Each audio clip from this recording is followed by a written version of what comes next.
Our next guest is right here and ready to go, getting ready for his second and final season catching passes at BYU. The Eastern Michigan transfer delivered two of the best catches of the season in college football. Pleasure to welcome Darius Lassiter to the Wise Guys. Welcome. Thank you for having me. How did you enjoy our green room? We had to have Coach Cleveland on because you guys are trying to find a new basketball coach. Yeah, I definitely like it in here. I kind of was blown away when I was pulling up, so I was like, "This is where we're doing it."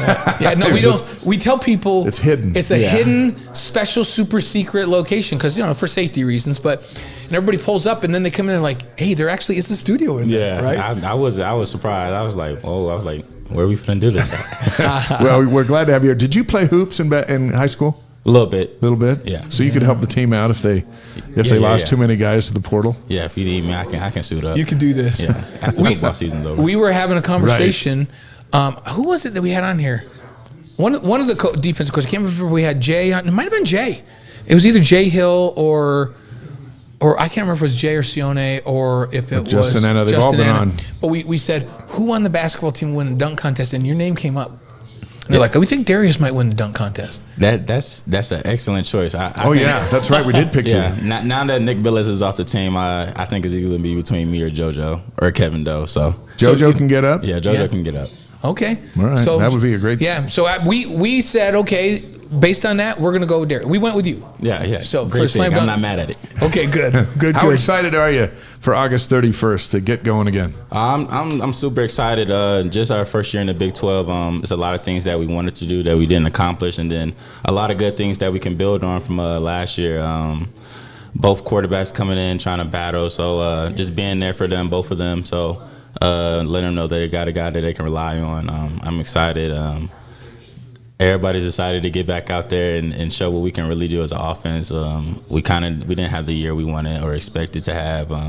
Obviously, the run game's definitely looking a lot better. The pass game's looking a lot better from the spring. So everybody's excited, ready to go. Wait for summer workouts to be over and then get ready for fall camp. One of my is I went to spring ball and watched practices.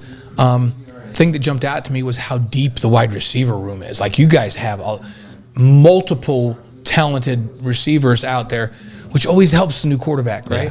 Young quarterback. So talk about that receiver group and what you like most about that group. Yeah, we returned everybody from last year besides Keanu. Him moving to the tight end room, that's going to be a big help for us. You guys booted him right out, didn't you? Yeah. We had a vote and he was out? Yeah, we couldn't wait to get him out the room. Yeah, more wide receiver balls for Darius, obviously. So. But, everybody's excited. Everybody's ready to go. Chase coming back, him being a leading receiver from last year. Everybody expected him to come back.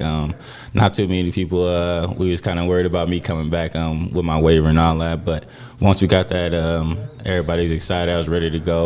Having Cody fully healthy this season is going to be big for us. Parker, having him as well, he stepped up, made some plays last year. It was probably more that he wanted to make out there. Keelan Marion as well. And then JoJo. JoJo's had an excellent spring. Right. To me, it's like the game slowing down for him now. Last year, once he was getting out there, you can kind of tell, like, okay, he kind of still had a high school mindset, but he's picking up on the playbook well. Do you think it changed when he got his head taken off at Kansas? Was that when do you think he realized, I'm not in Kansas anymore and I'm not in high school anymore? Yeah, definitely. I think that was eye-awakening for Parker. I mean, everybody has a hit like that. I done had a few like that myself. So I feel like he's ready to go. He's ready to prove himself. I know he's definitely waiting for that Kansas game to get. I'll bet he is. Back. So are you? Is JoJo going to be the and he's another really long receiver with a big catch radius. We have a bunch of those in the receiver room. Is he, in your opinion, in the wide receiver group in spring, who's made the most progress? Like people are going to go, whoa, where'd this guy come from? I feel like I definitely feel like he's someone up there that's the top three that's been making the most plays in the spring. Really? Yeah, him, me, myself, and Chase. We had a lot of guys that was injured, so we couldn't really go a lot of 11 personnel like we wanted to. And another big emphasis for us was emphasize the run this spring and be able to get that back going. So, but when the opportunities came to JoJo, he made the most of them, and I can't wait to see what he do this season. So I was asking Chase, and I was giving him a little bit of a hard time. Like, did he do nothing but preacher curls all summer? Like, he comes back, I'm like, dude, are you Arnold Schwarzenegger? He got big. Yeah, no, Jay's definitely got jacked. I think he's weighing like 215 now, but he hasn't lost a step. So that's great when you can build up mass like that and not lose a step in your game. You feel comfortable running around in that. That's great, and we need that because in the Big 12, you play a lot of physical defenses, bigger guys. We're told to go down there and go crack linebackers. Yeah. Sometimes we got to go hit DNs based on assignments and things like that. So having that physicality is gonna help. BYU receiver Darius Lassiter is on the Wise Guys tonight, live on YouTube, Facebook, Twitch, and ysguys.com. Caught 29 passes for 365 yards and 4 touchdowns in his Provo debut. I'm going to ask LJ. We'll ask LJ this question too in a few minutes. But yeah, LJ's in the green room now. Hey, LJ. Good to have you here. This isn't your first year now, right? The adjustment period is over. So what do you anticipate when you take the field in August and play this Big 12 schedule? Now that you've been there and done that, how different will that be for you? Yeah, I feel like for me, I know I've been in college a while, but it's different from being in the MAC and then coming to the Big 12. You definitely can tell the difference. So my biggest thing is just learning the offense and right. I mean, even the playbook is now it as opposed to you're learning it. Yeah, right? I was still in the learning phase last season, so now I know all the nuances of what the offense is, what it's supposed to look like. I know coverages is easier now to read coverages. If a linebacker does this, I got to go help there. So it's a lot of little things that I didn't pick up quick enough like I should have when I first got here. But now having a year and then the spring under my belt, I feel like everything's just moving slower for me, and then everything is coming together. You mentioned earlier you had a couple quarterbacks battling for that quarterback job. Jake Retzlaff, who started some games at the end of the season, and then Gerry Bohanon, who transferred in, Big 12 champ Gerry Bohanon a few years back. We're not gonna say, hey, who's better? You don't have to take sides, but we are gonna ask you two questions. So we're gonna say like they're each of their skill sets are a little bit different. Yeah. So if Jake is the guy, what would be the reason that Jake ends up being the guy, and what would we look for if Jake ends up being the guy? And then we'll ask you the same thing about Gerry. Okay.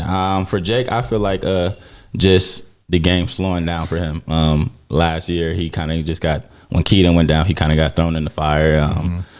So it's different at the quarterback position than receiver. I don't have people running at me trying to tackle me. And then just him taking care of the ball. I feel like that's another thing that's going to help him win the spot. I'm pretty sure he went this whole spring without throwing an interception. Yeah, he didn't throw a pick the whole spring. Aaron mentioned that at the end of spring. Couple balls on the ground. Yeah. But of course, balls. LJ never dropped any balls on the ground. He might have had a drop or two or something like that. You'll get your time. The good thing is you're second, LJ, so you can discredit any of this stuff, and you get the last word. So then finish the next sentence. That Gerry should be the starter on August 31st because... Yeah, what would he have done if he's the guy? I feel like he has to really learn the offense and really pick up on it. This offense is not easy to learn in a semester. So now having the summer to go through it and then the fall camp. So once everything starts clicking and then he like, okay, this person's going to be here, this person's going to be there. Once the O-line does something like this, he knows the checks to make and things like that for the O-line to help them. I feel like that's going to be a big step for him to take in that spot. What's his biggest strength? What's Gerry's biggest strength? I feel Gerry's so good, like keeping the play alive for so long because his ability to run. We kind of didn't really have that last year with Keaton. Just because like run wise, and he's more of a pocket passer, and he no knock to Keaton, but he makes great throws. But also there's a lot of times where you could have probably took off and run and save some stuff. Yeah, that wasn't an option in the offense last year. Now Connor Pay sat right in this chair, Darius, and he said, not an issue this year. Yeah. He says the offensive line is going to be good. Yeah.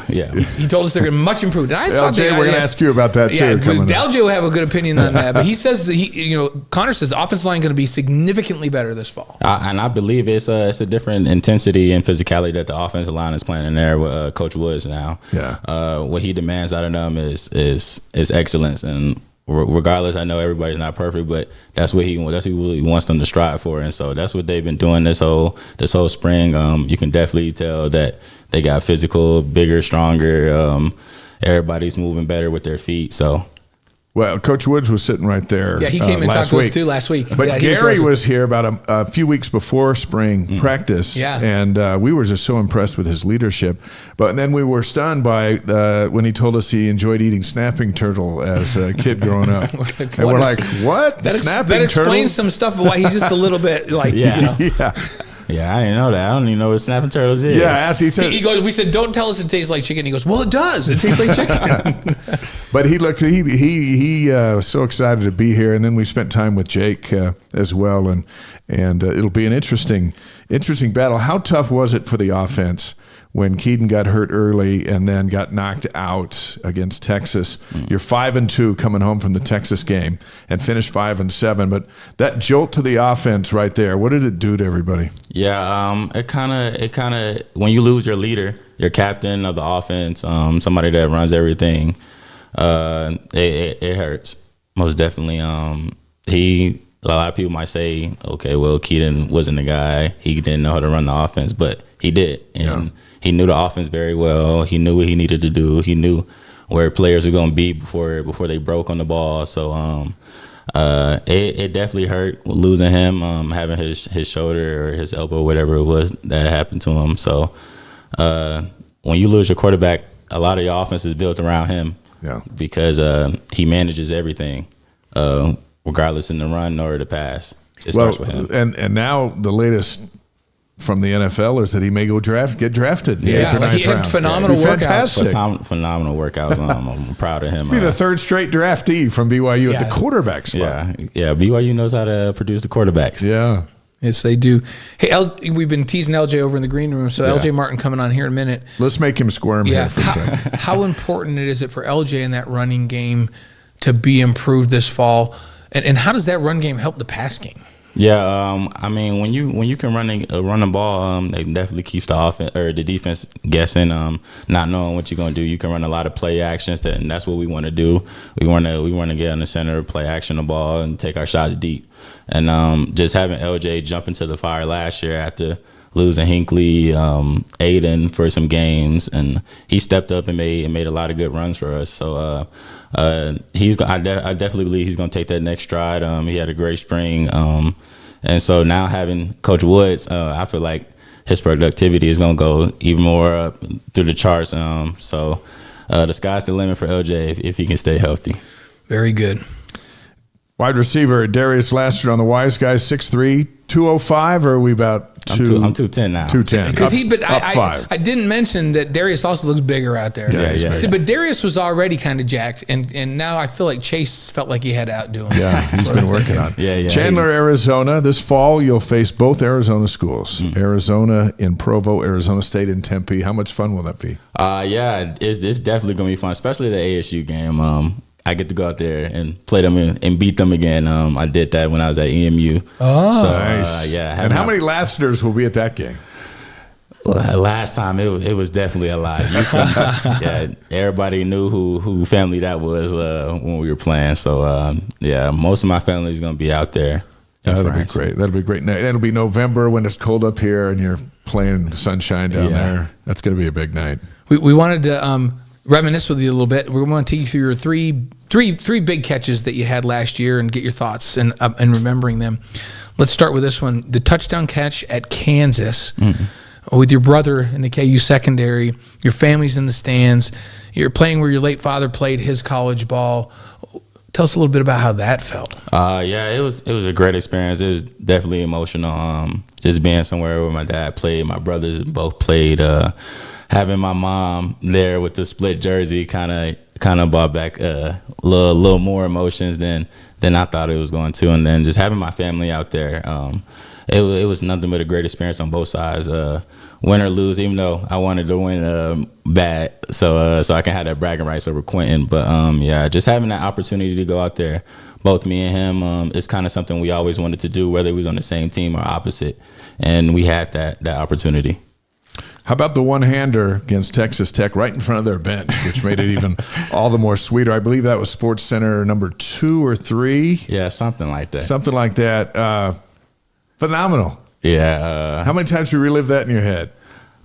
It kind of was like not to be like somebody like, oh, he always does this, but I kind of do that a lot at practice. Sure. So it kind of wasn't surprising to me, but it's also you never do that in games like that. So to do it in that game, in that situation, it kind of was just, my hand kind of just moved on its own, and just wanted to make a play, get us to get moving the offense.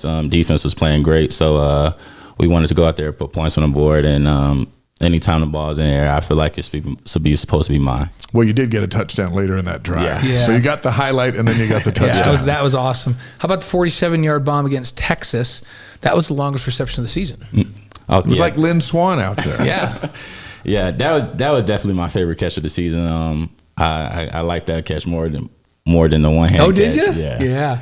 Because you kind of never just really just catch over two people like that. I kind of felt like I was in the air forever when the ball was in the air. So was it in slow motion? Yeah, it kind of felt like slow motion. Then once I hit the ground, I was like, oh, I still got it. So yeah, that was great, and Texas atmosphere was amazing too. It's 90,000 or whatever it was in there. So doing it in front of everybody, you kind of can see the reactions from the Texas sideline and their fans. So the highlights were all the camera angles. The more camera angles they showed, the tougher the catch was. The better the catch looked. Exactly. So you got that for the ages. Yeah. Your kids will see that someday and they'll go, "Really, Dad? Is that you?" Yeah. I hope they get to bragging at school. And all that. The Royal Blue Collective has been a big part of everybody's life in the football program, throughout the athletic department. How's it been working for you? How important is it? It's been good, because when I came here, I wasn't necessarily looking for money and things like that. But I was just looking for more of an opportunity, right, just to play. But having them around, it definitely helps, especially being college athletes. It's a lot of things that are expensive, and a lot of things that your parents just don't pay for no more. So having the opportunity to have them looking out for us, taking care of everybody on the team, and situations, they even took care of walk-ons, and that's not a lot of things. You don't see that at a lot of places. Right. And so just having them really caring about everybody on the team, whether you're the number one guy on the team, where everybody knows you're simply just a walk-on, just coming here just for a shot and opportunity. You know, you talk about Royal Blue and NIL and all that. How important is that moving forward? You heard Coach Cleveland sit here and say, you need to tell basketball, Darius, to give you money because you're part of the recruiting. And he mentioned how important it is for BYU to kind of reassemble this team. How important is Royal Blue moving forward for BYU as a program? I feel like, well, not just for our school, but just for anybody, just to stay in the competition. A lot of just where the way the game is now, a lot of kids is kind of looking for the money, and that's just how you're going to get a lot of people nowadays, whether it's the high schoolers or get people just to stay. Kids are starting to know their worth and how much they bring to the table.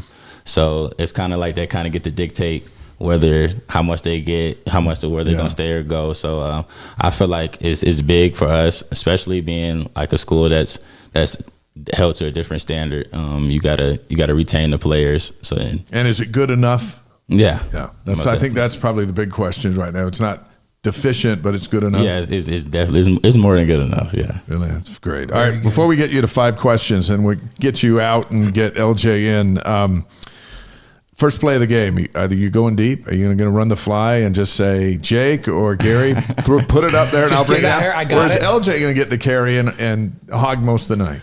I hope we start the game off throwing the ball. LJ get enough carries already. So you only get a certain amount of receptions in the game. He probably get about 20 something carries. So he better, right? He can share the love. And one other before the final, are you the kind of receiver that I played with that comes back to the huddle and would keep telling me they were wide open? Like they're like, dude, I'm open like every play.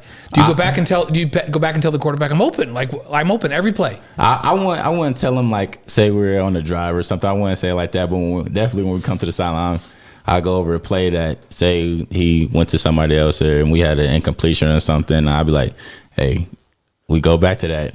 You know where to find me. I'm gonna be open. I'm gonna be there to make that play for you. Have you ever said to the quarterback, "Hey, dude, they're playing a lot of man, and this guy cannot cover me"? Yeah, I told Keaton that a couple of times. Did you? A couple of times last year for sure. You have to. I right? love that.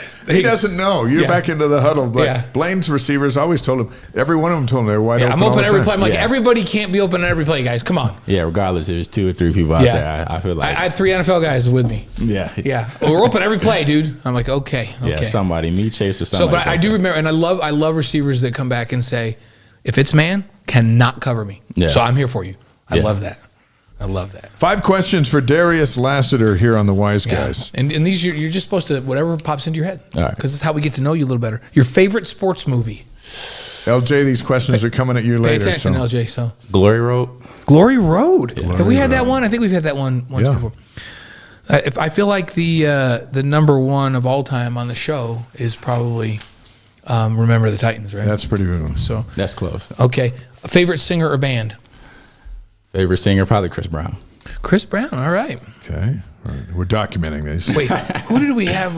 We had our 2 baseball players from Maui on last week. Kahio Aloy and the Keone Painter. Yeah. Okay. And they threw out some bands. I'm like, what? They were throughout island bands. Yeah. We're like, hey, we don't know the islands. And I was like, what are they? And they go, well, they're kind of like reggae hip hop island. I go, oh. Okay. I don't know what channel yeah, that is on the dial, I don't know those. But bands. then TJ said, yeah, I know those bands.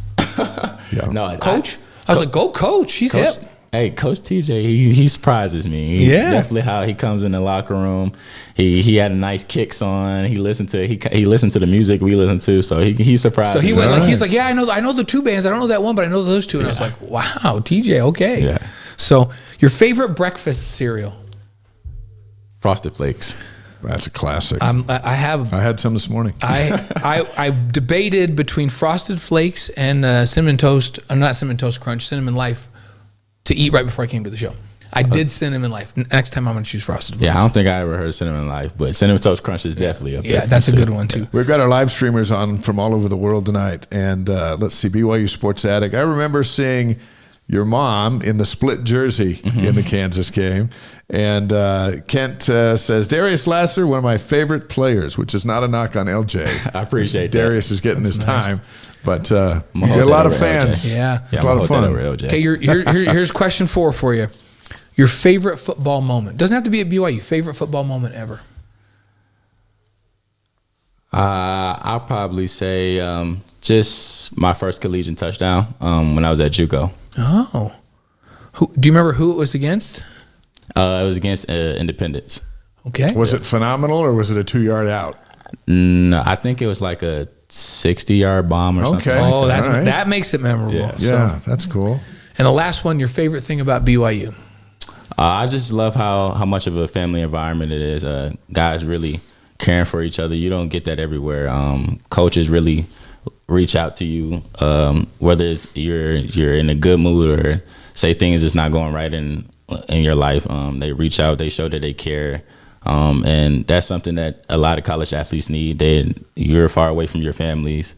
So having somebody that you know that say, okay, I care for you and I'm going to be here for you regardless of the situation. Awesome. That's Great answer. stuff. Hey, we'll let you get back to the green room. We'll get LJ in and Make we'll sure talk to you a in little bit. workout, say hey to my favorite BYU coach, Coach Gavin Fowler, my youngest son.